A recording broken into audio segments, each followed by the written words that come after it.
Well, we're here today with Professor Richard Dawkins, and Professor Dawkins, on behalf of all the readers of Three Forks, I would like to thank you for taking the time to speak with us. Great pleasure.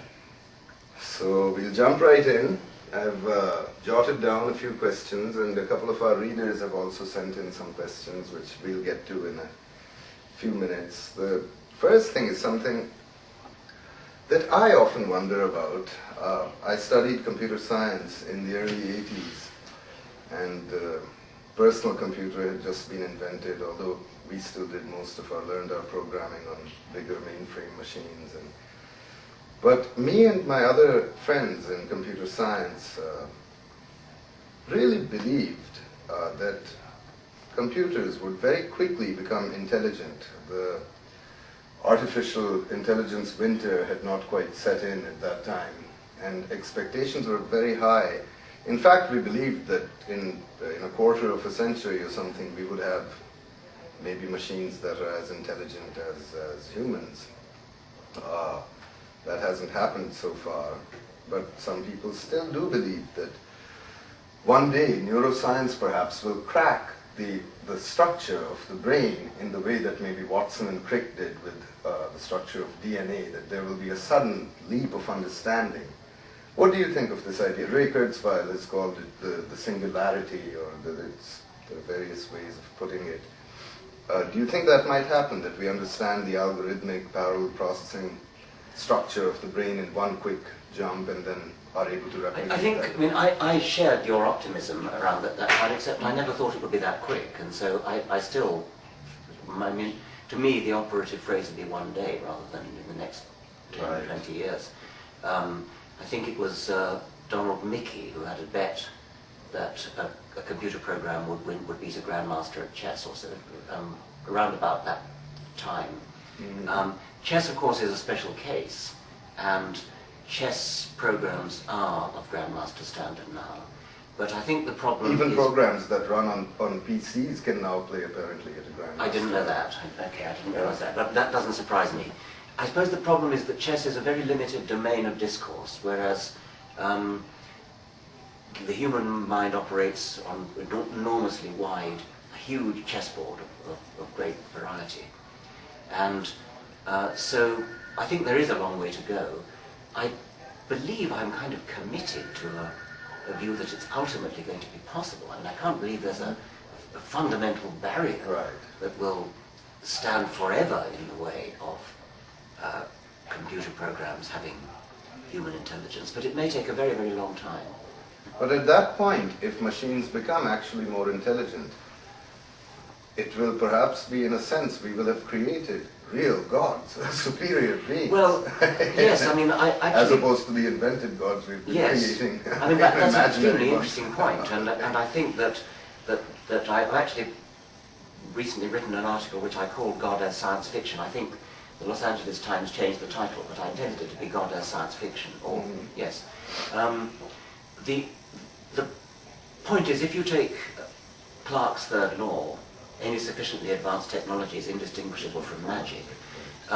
Present-day technology would be such that if we were to visit in a time machine medieval peasants, they would treat us as gods.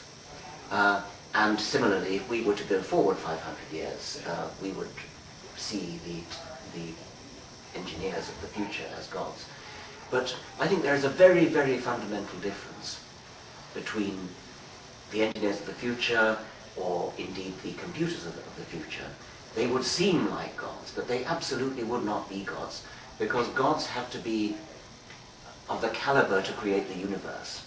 They might even be of the caliber to create the universe, but they did not create the universe because they came late in the universe. That's the point.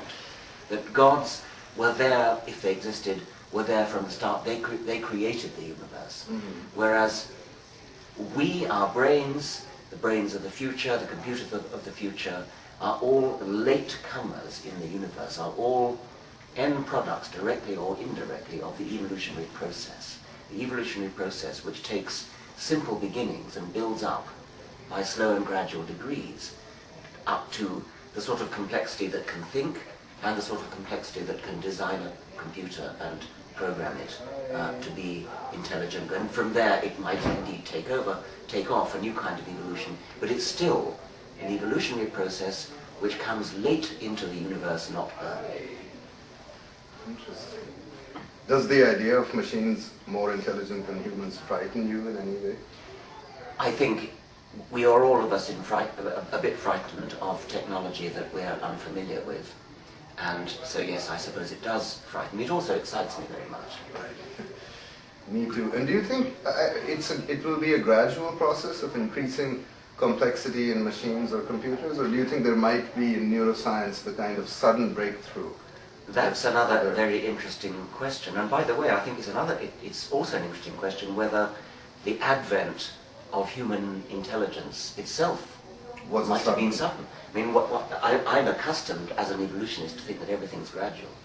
But I could imagine that a software innovation in the brain, something equivalent to, say, the invention of recursive procedures in computer science, would suddenly open floodgates of new evolutionary innovation. So I think it is possible that evolutionary innovation can be sudden in the sense that there is a new device, a new trick, a new clever technique, like recursion, which once it happens, I mean, language, grammar, as you know, is heavily recursive. The whole point about syntax is that it has embedded recursive structures. Now, it's hard to imagine what half a recursive language would look like. You sort of feel once it happens, and nobody knows how it started, but once it started, I think you could imagine that it would very, very rapidly change. So you could get a sort of, as I said, opening of floodgates in evolutionary terms. Well, let me ask you a completely different question now. I share with you a kind of irritation and even annoyance with all kinds of pseudoscience and worse, things like crystal healing and all that kind of nonsense, astrology and all of those sorts of things. But I was thinking recently that one of the reasons that non-scientists and the lay person, the person on the street, not only has faith in some of that nonsense, but doesn't have faith in science, is because there's a lot of nonsense in science as well, or what goes by the name of science. And as an example, I'll bring up, for example, the conflicting advice we get about nutrition from real scientists. Yes. And a friend of mine recently joked that the most important question science should answer now is it okay to eat eggs? Because they keep going back and forth. Yes. I mean, the American Heart Association at one point was saying you should have no more than 1 egg a month. And now it has swung again into you know what I'm talking about. They're constantly going back and forth. And you know, the public see, and these are not fly-by-night operations. These are studies done by NIH and NSF funded organizations and real bona fide scientists. So when the public sees this type of thing coming out of science, what's going on over here? Why does this sort of thing exist?